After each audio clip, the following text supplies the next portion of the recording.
এই একটা লিগের জন্য, একটা সিজনের জন্য আমরা অনেক দিন ধরে অপেক্ষা করি। ক্রিকেটার রিয়াজুল করিমের মতো হতাশা দেশের প্রায় ৯০০ ক্রিকেটারের। বাংলাদেশ ক্রিকেট বোর্ডের নির্বাচনকে কেন্দ্র করে মাঠের বাইরে বিদ্রোহী ৪৪ ক্লাব। দফায় দফায় বৈঠকের পরও দুই পক্ষের কেউই আসেনি সমঝোতায়, আর তাতে পিষ্ট হচ্ছেন ক্রিকেটাররা। ক্যারিয়ার আর আর্থিক অবস্থা কিছুই যেন পক্ষে নেই এসব ক্রিকেটারের।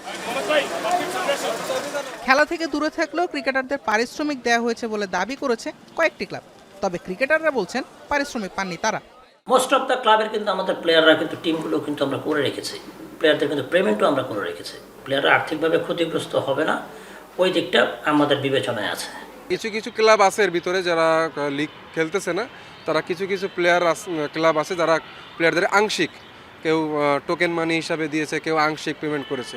যদিও এই বিদ্রোহী ক্লাব কর্তার দাবি, ক্রিকেটারদের আর্থিক নিরাপত্তার দায় নিতে হবে বোর্ডকেই। তারা যথাসময় তৃতীয় বিভাগ দ্বিতীয় বিভাগ খেলে নাই বিধায় কিন্তু আজকে এই জটিলতা, এবং এই খেলোয়াড়গুলির দায়ভার কিন্তু তাদেরকে নিতে হবে, জবাবটা তাদেরকে দিতে হবে এই খেলোয়াড়দেরকে।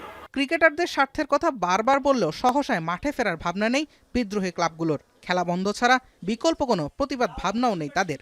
ওনাদের প্রত্যেকটা প্রক্রিয়াই অবৈধ ছিল, যার কারণে আমরা এই ক্রিকেট বোর্ডের ইলেকশনটাকেও আমরা অবৈধ বলতেছি, যার কারণে অবৈধ দেখে আমরা এখান থেকে সরে আসছি।